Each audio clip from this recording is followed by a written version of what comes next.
Things First is sponsored by Ram Trucks, built to serve.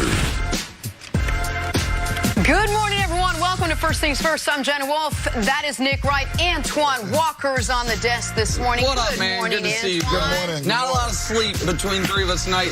Damn Laker game went to overtime, but that's all right. It ended like an hour and a half ago, basically. Lots all right, talk. we're tired, but we do have a ton to get to. Jam-packed show. There is only one place to start. With the game Nick's referring to, first place Lakers, second place Nuggets. Last game before the break, picked this up in the fourth. And a quick reminder, LeBron James is in year 17, still doing this. Look at that jam. Finished 32 points, the triple-double on the night. Regulation was just not enough time to settle things. We go to OT, 3:31 left. LeBron finds a wide-open AD for three. A minute later, LeBron finds a wide-open AD for three. He finished with 33 points. Nuggets down 3 with 25 seconds left. Nikola Jokic says, not going to shoot it. I'm going to pass it up. I'm going to try to kick it out to the corner. And then look what happened. It got stolen. Lakers hold on to win 120 to 116. How about this? They now take a 41-12 record into the All-Star break. After the game, LeBron was asked about how important this game was. Take a listen. Every opportunity that we get to play in a close game versus a tough opponent, it's a learning experience for all of us. It prepares us, for a postseason game where it's going to be back and forth, back and forth. I thought tonight was a playoff atmosphere. Both teams being number 1 and number 2 in the West Conference, jockeying for position. I know the break was coming, but I didn't want to take this opportunity for granted. I wanted to, play extremely well tonight for our ball club. I wanted us to play extremely well going into the break on a high note. And, our team, we responded very well. It was a very intense LeBron James for a post-game sit-down on a bench and asked to answer a couple of questions. How impressive was this win for the Lakers? That is a great, great win for the Lakers. To win in Denver, their second time winning in Denver this year, in a game where they could have let go of the rope a couple times. They're down 13 midway through the second quarter. Monty Morris foolishly barks at LeBron after hitting a three. The Lakers instantly go on a 27-8 run to retake control of the game. But then 4 minutes left in the game, they're down 6.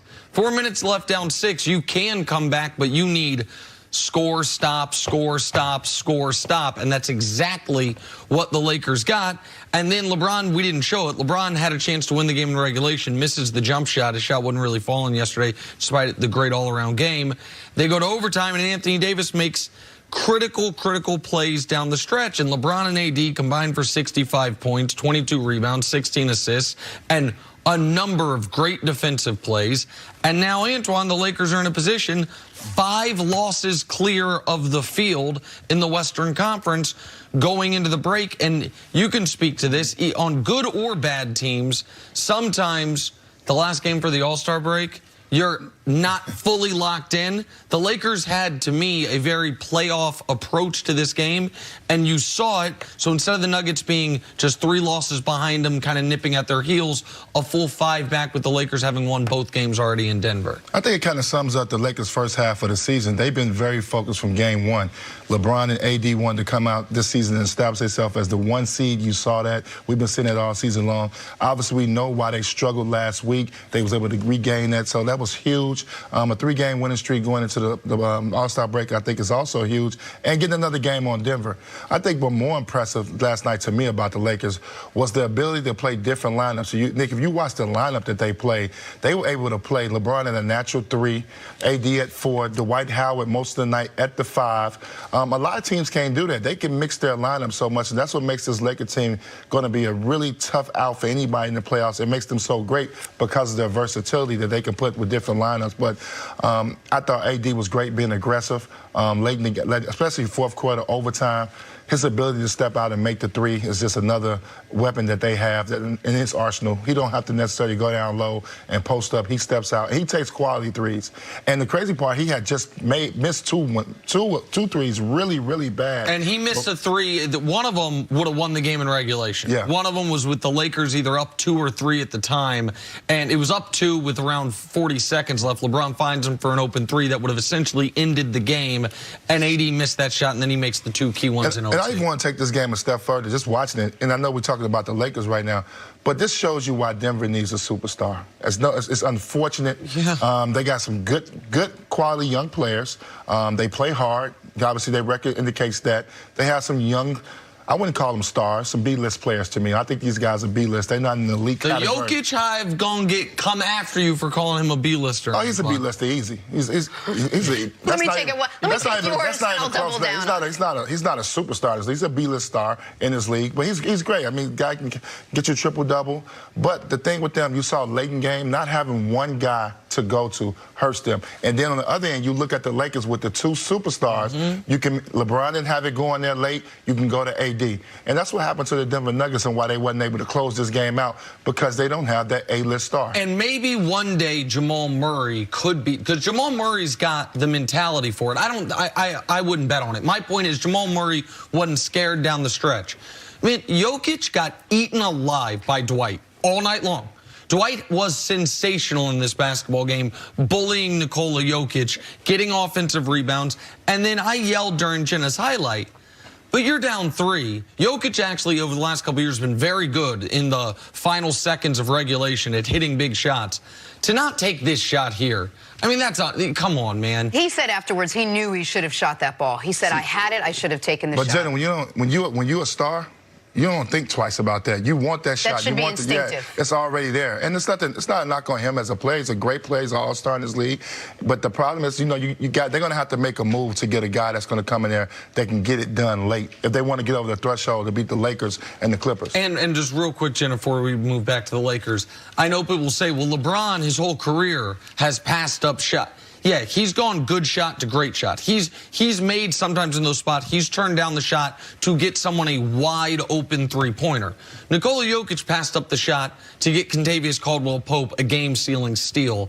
It was a bad spot for him there. You and I've been sitting next to you talking about LeBron for the better part of a couple years now, and you know his ins and outs and the way his season goes. Usually around this time of year, there's a little malaise out of LeBron. He kind of sits back a little bit, lets it all happen, and then ramps it back up after the All-Star break. But this is different for you. You talked so much about how playoff positioning was super important heading into the break and how important last night's game was. How much better do you feel about where they are now? Well, yeah, I said to you guys off the air, because I had said yesterday if they win, they're 5 losses clear of everyone. And I said off the air, I wouldn't be shocked if the Lakers got blown out. They have the Lakers already, because so much of the team, by the way, is not getting a break. The coaching staff is coaching in the All-Star break. You've got almost all the Lakers rotation players having some type of, financial appearances at the break because they're Lakers. Obviously, LeBron and Anthony Davis, LeBron's the team captain. Anthony Davis is from Chicago. Like, they're not getting a full break, and people tend to in the games leading up to it. Sometimes, yeah, okay, it happens. We've already beaten Denver in their building, especially when they fell down 13 points.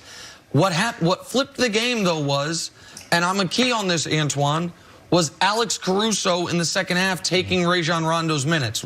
Rondo's a problem for the Lakers. It is my one first-half adjustment that I think the coaching staff needs to make is those Rondo minutes need to start going more and more to Caruso, because the 4 best players on the Lakers yesterday were LeBron, Anthony Davis, and then Dwight and Alex Caruso, 2 guys coming off the bench. I think you got to do it by committee. I think some games it could be Rondo. Look at the Phoenix game. Rondo gets 23. I think if he comes out, he's aggressive. He's making a couple shots, getting other guys involved. Maybe you could play Rondo a little longer. I think that's going to be up to Frank Vogel and Jason Kidd to figure out who you're going to go with and who's the better matchup, and that's when the analytical part comes out. Yeah. When you go back and you start looking at numbers, oh, this guy plays good against that team. But it's hard to just take Rondo completely out. I just think his basketball IQ is too good.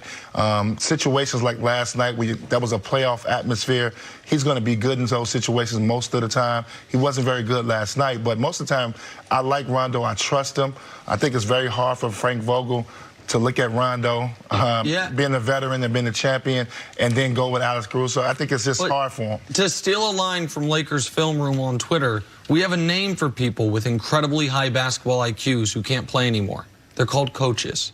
And I just wonder if that's the role Rondo for the second half of the year is better suited for. He probably wants to be a coach. Yeah, exactly. Well, he can maybe transition. But ain't nothing wrong with getting one more ring and being a big part. Yeah, no, it's fine.